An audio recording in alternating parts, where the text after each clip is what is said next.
बोले अभ्यासेन च वैराग्य, अभ्यास के द्वारा, वैराग्य के द्वारा इसको पूर्ण रूप से वश में किया जा सकता है।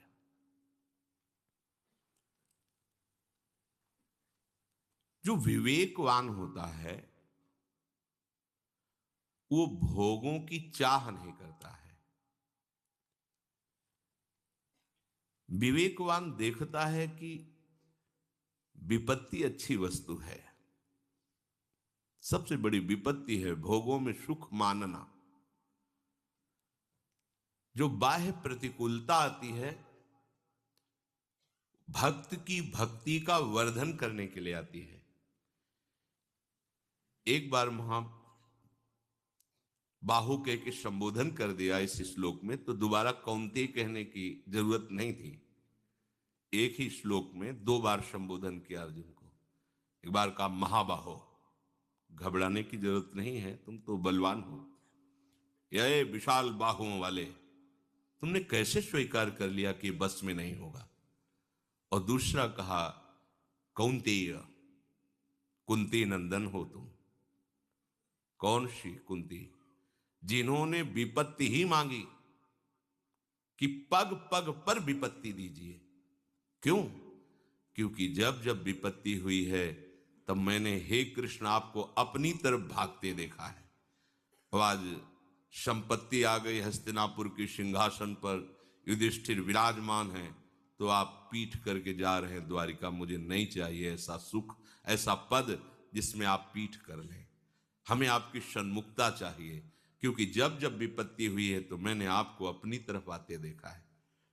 कौन्तेय का तात्पर्य है जो दुख सहने में आनंदित हैं, जो दुख सहने में प्रवीण हैं, तो मन क्या करता है? प्रमथन स्वभाव वाला है, दुख पैदा करता है, इसे सहो। सहने से इसको जीत जाओगे। और आप कह दो कि हम सह नहीं सकते, ये आपकी गलती है। आप सब कुछ सह चुके हैं, इससे बड़ा कोई कष्ट नहीं होता। मां के गर्भ में 9 महीने रहे हैं। कोई वो 5 स्टार होटल नहीं है कि वहां जो आप चाहते रहे वो सब आपको मिलता रहा। भयानक कष्ट, कुंडलाकार होता है शरीर, ऐसे गर्भस्थ शिशु का आकार ऐसे होता है, सर पैर ऐसे कुंडलाकार, और वो मलमूत्र के थैले में होता है, पास में ही मलाशय होता है, मूत्राशय होता है, और घृणित वस्तुएं सब उसमें भरी होती हैं, उसमें जीव होता है। उसका जीवन जो नाल होता है उसी से माँ के शरीर से वो वस्तुएं उसके शरीर में जाती, जिससे उसका पोषण होता है। ऐसा नहीं कि वहाँ वो बेहोश पड़ा हुआ है, चेतना होती है। भगवान कपिल देव जी माता देहूति को जो उपदेश करते हैं तो ये वर्णन किया है।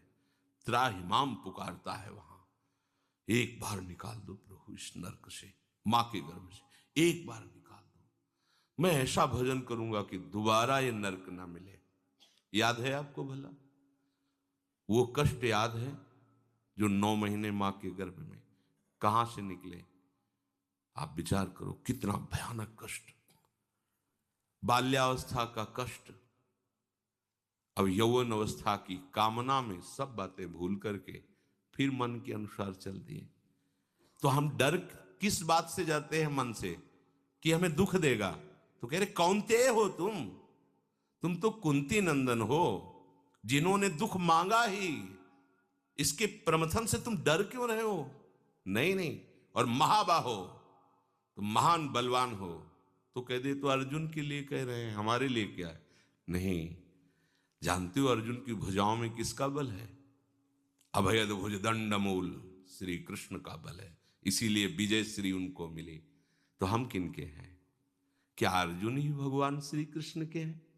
हम प्रभु के नहीं है क्या? यही तो भूल कर रहे हैं प्रायः हम यही। अरे वो तो महापुरुष नहीं, एक घोर दुराचारी में भगवान अपनी संपूर्ण शक्ति लिए बैठे हैं।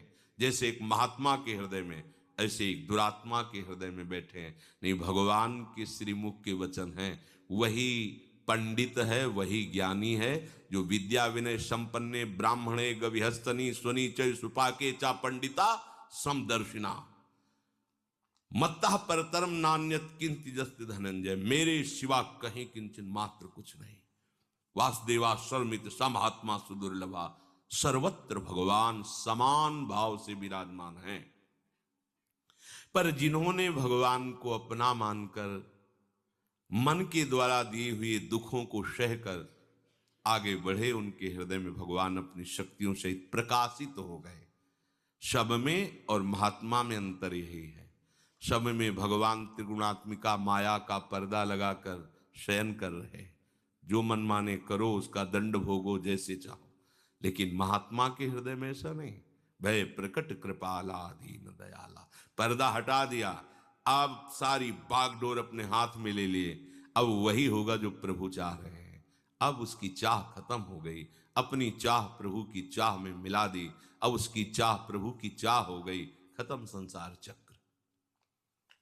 प्रभु कह रहे हैं इसे वश में किया जा सकता है, और किया है। ऐसा नहीं कि आज तक इसे किसी ने वश में। सही पूछो